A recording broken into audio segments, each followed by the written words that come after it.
सिर दर्द, चक्कर आना या कमजोरी महसूस होना आम समस्याएं मानी जाती हैं, लेकिन कई बार यही लक्षण किसी गंभीर बीमारी की चेतावनी भी हो सकते हैं। आज विश्व मस्तिष्क ट्यूमर दिवस के अवसर पर ईटीवी भारत ने उदयपुर के वरिष्ठ न्यूरोलॉजिस्ट डॉक्टर तरुण रलोत से बातचीत कर ब्रेन ट्यूमर के शुरुआती संकेतों, जांच और बचाव से जुड़ी महत्वपूर्ण जानकारी दी। ब्रेन ट्यूमर के सबसे इम्पोर्टेंट लक्षण होता है हेडेक। ये सामान्य सर दर्द से थोड़ा अलग होता है।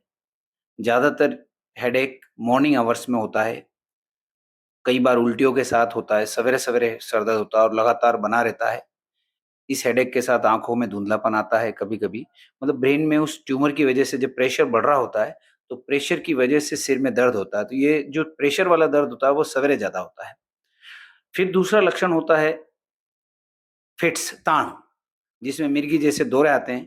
तो कभी-कभी ब्रेन ट्यूमर में एक तरफ़ा दौरे से शुरुआत होता है, कभी-कभी हाथ सुन्न होता है, कभी हाथ टेढ़ा हो जाता है, फिर बंद हो जाता है, फिर 1-2 महीने बाद फिर टेढ़ा होता है। तो इसको हम आंशिक दौरे बोलते हैं और आंशिक दौरे करके भी ब्रेन ट्यूमर का पता लगता है। फिर तीसरा लक्षण होता है कमज़ोरी, एक ही साइड में, जैसे लकवे में कमज़ोरी होती है, वैसे कमज़ोरी भी हो सकती है, लेकिन कभी-कभी वो कमज़ोरी धीरे-धीरे, धीरे-धीरे, धीरे-धीरे बढ़ती जाती है।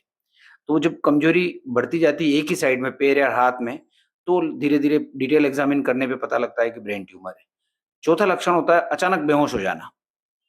कोई व्यक्ति अचानक बेहोश होता है, वापस ठीक हो जाता है, फिर अचानक बेहोश होता है, या एक बार में जब बेहोश होके ठीक नहीं होता है या हो जाता है, तो वो डॉक्टर के पास जाता है, तो जाँचों में पता चलता है ब्रेन ट्यूमर। मोबाइल फोन के बढ़ते उपयोग को लेकर भी उन्होंने सावधानी बरतने की सलाह दी। उन्होंने कहा कि मोबाइल से निकलने वाले रेडियो फ्रिक्वेंसी विकिरण और ब्रेन ट्यूमर के बीच संबंध को लेकर दुनिया भर में लगातार शोध चल रहे हैं।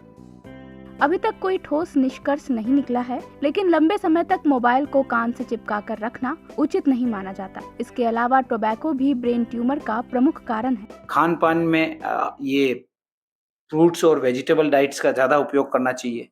इस वजह से तो काफ़ी हद तक अपन इससे बचा जा सकता है। नहीं, देखिए, जैसे ही अगर आपको पता लगता है कि ये जैसे सर दर्द ज़्यादा हो रहा है और अगर आपको पता लग जाता है कि ब्रेन ट्यूमर है, चाहे सीटी स्कैन या एमआरआई के द्वारा, तो उसको निरंतर डॉक्टर की सलाह माननी चाहिए और डॉक्टर के परामर्श लेना चाहिए। सबसे इम्पोर्टेंट लक्षण जो इसका सीज़र है, ताड़ है। अगर ताड़ आ रही है तो ताड़ की दवाई लेनी चाहिए। तो ब्रेन ट्यूमर का रोगी अगर ताड़ की दवाई बराबर लेता है तो काफ़ी समय तक वो ठीक रह सकता है। बिल्कुल, सर्जरी इसका क्यूरेटिव है। अगर सर्जरी ढंग से हो गई और अच्छी तरह से हो गई और उसके बाद में रेडिएशन और इनसे बचा जा सकता है, कंप्लीट क्योर भी हो जाते हैं मरीज कई। डॉक्टर तरुण रलोत बताते हैं कि शुरुआती चरण में बीमारी का पता चल जाए तो उपचार की सफलता की संभावना काफी बढ़ जाती है। आधुनिक चिकित्सा में सर्जरी, रेडियोथेरेपी और कीमोथेरेपी जैसी तकनीकों के माध्यम से कई मरीज सामान्य जीवन जी रहे हैं। इसीलिए लक्षण दिखने पर जांच में देरी नहीं करनी चाहिए। उदयपुर से ईटीवी भारत के लिए कपिल पारिक की रिपोर्ट।